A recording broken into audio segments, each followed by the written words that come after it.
Well, the streaming war battleground is about to become a lot more cutthroat. There is a tectonic shift that is about to occur, and even a fancy new ad tier on your streaming service isn't going to save you. Well, probably not anyway. That's right, the big streaming services, you are about to experience something that I would like to call colloquially the Adpocalypse. Here we go.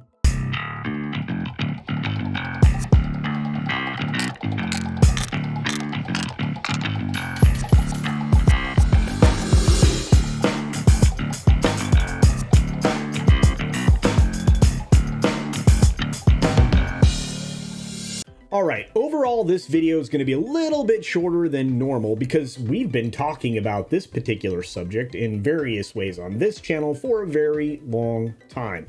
And the ad market is drying up a bit. And when I say a bit, I should be saying a lot, a heck of a lot. Well, we're going to jump into this. It's been trending downward for the entire year. It trended downward towards the beginning of the year. We knew it was going to trend downwards.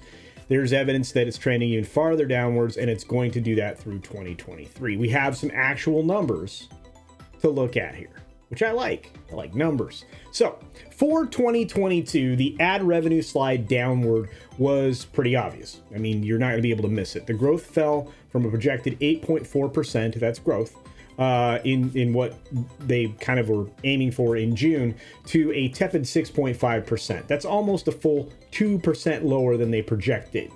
Not good. For 2023, the ad revenue projections of growth are already down. They were up at 6.4 and now they're going to be down at 5.9. I guarantee you that number is going to go down further. We'll discuss why in just a moment. But these numbers should be alarming, at least to these media companies, because they come straight from Group M, which is a large media company, a media group that actually buys advertising inventory and then resells it. In other words, they're surely going to know it's their business to do so. And then, interestingly enough, if you look at Interpublic, because they kind of do similar things, they're meting out that the global ad spend is slowing from 7 to 5% for 2023, as far as they're concerned. Now, I anticipate that'll be lower here very soon. So what's driving the slide? Well, we've talked about this before, but it's essentially a reduction in business in a lot of places, in particular in China. It's also because of a recession, which I'm just going to say it. I don't care if anybody who's willing to say it other than me. We're in a recession. There you go. And then you want to top all that off with the third thing, which is the reduction in ad spend on luxury and durable goods. Though they're not buying advertising anymore. That's a trifecta for a fall. And of course, the fancy way to go about saying all of this is something you've heard me say before: a deteriorating economic outlook. See? Say that, you'll sound smart. Or maybe not. But no matter how you choose to say it, it really doesn't matter. The slowdown is already currently in full swing. It can't be argued. There's numbers, there's proof in the pudding, and there's going to be more. It's more than likely that those projections, as I'm saying, they're going to fall even further. You're going to see a completely different set of numbers in 6 months. So when you look at them in June, a group of ad investment types, ad investment execs, probably at Group M, Interpublic, places like that, they're going to be scratching their heads as they carry their contents of their desk in a little cardboard box towards the exit door, because they will have screwed up. And I think, well, I mean, those companies are big enough that a little bit of a screw up's not going to be a big deal, but they're going to screw up pretty big. I think. See, the ad rates negotiated, and this is where we get into some of the minutia. The ad rates that are negotiated this year with the media companies that have traditional delivery, right? Like, aerial, broadcast, satellite, cable, etc. Well, those negotiations led to some very less than favorable deals. That's probably the best way to say it. And what happened was, in exchange for lower pricing, they traded the advertising sector for more volume. So it would kind of balance out. At least that's what they did at their upfronts. That's the event where you sell your programming to the advertisers, basically. It's the presentation. This is what we're offering. This is what we expect. This is the demographic, blah, blah. They give you all that junk, right? So this particular approach, which works well when you are having an economic downturn, right? Well, it's going to spur the belt tightening even further than it already is. See, right now, all these major companies, because of the way they had to sell their ads, they knew they were going to have to cut back on staffing. The staffing should have known they were going to have to cut back on staffing. Anybody who's been in media for a decade has already seen this happen once. Anybody who's been there 2 decades has seen it happen 3 or 4 times, et cetera, et cetera. So you've seen this cycle before. You just should be prepared. But anyway, this was... they obviously should have cut back sooner. I'm always going to argue that. We've had this conversation before.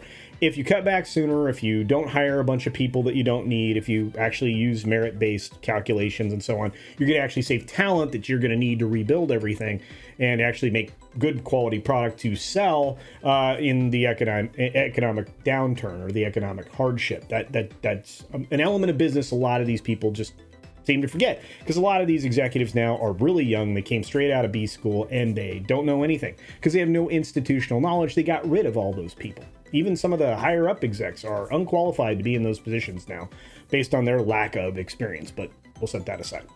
And despite the scorn of the industry overall, the traditional delivery, and again, all this linear stuff, is really the revenue king when it comes to advertising. It's a giant chunk of money.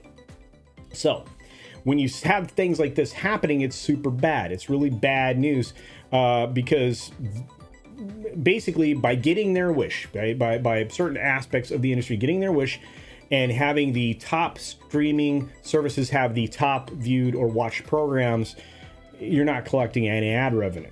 Okay, so there could be some really bad things afoot because a tech company could make a very strategic move right now and acquire sports rights that would hamper, possibly destroy, the traditional delivery media companies that essentially have count on the sports rights as a cash cow for their ad revenue.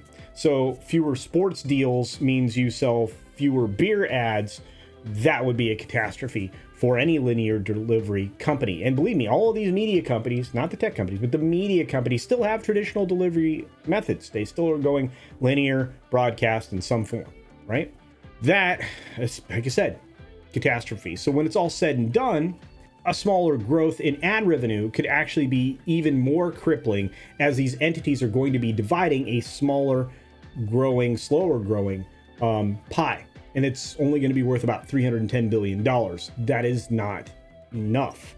It's not enough to keep everybody in the green. And so somebody, or maybe a couple of somebodies, are going to be seeing a lot of red. Not good news. So here's an interesting note and kind of a thought experiment to do real quick. I'm sure you guys will love this. One of the single largest advertising sectors or groups is financial services. You probably see a boatload of those commercials everywhere, from Fidelity to Merrill to all these companies, right? They're huge. Ask yourself this question.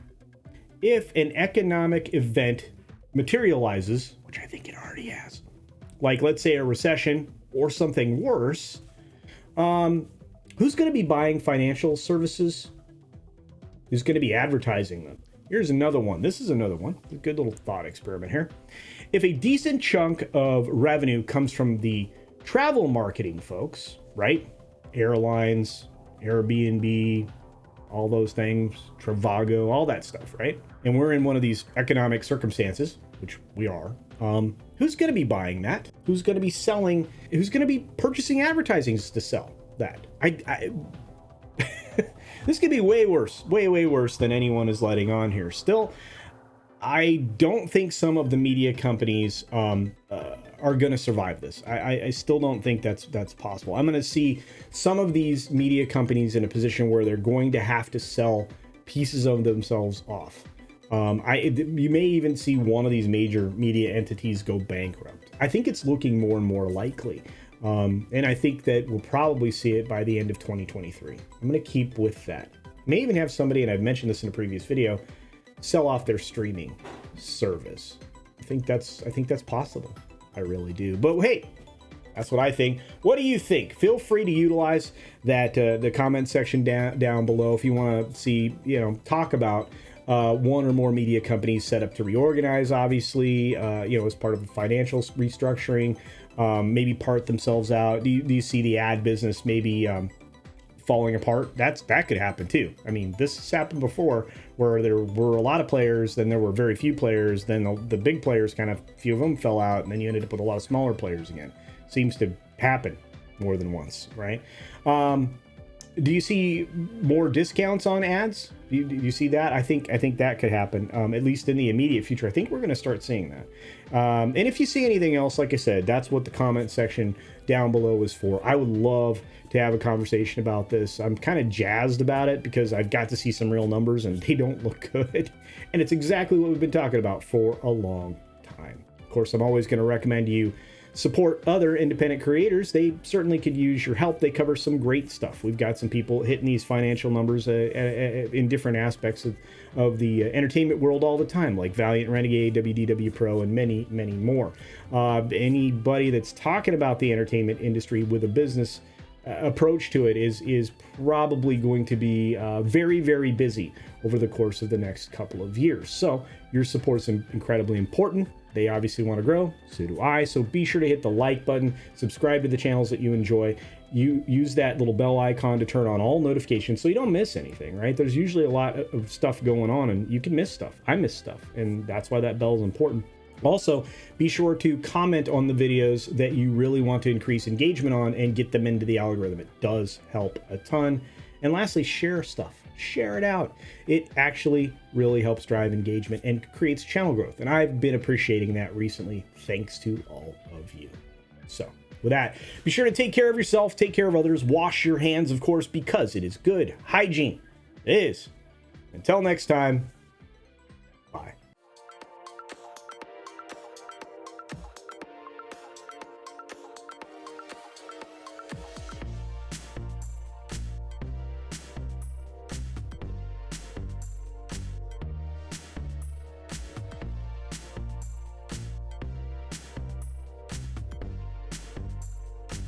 And don't forget to check out my Rumble at rumble.com/CultureCasino.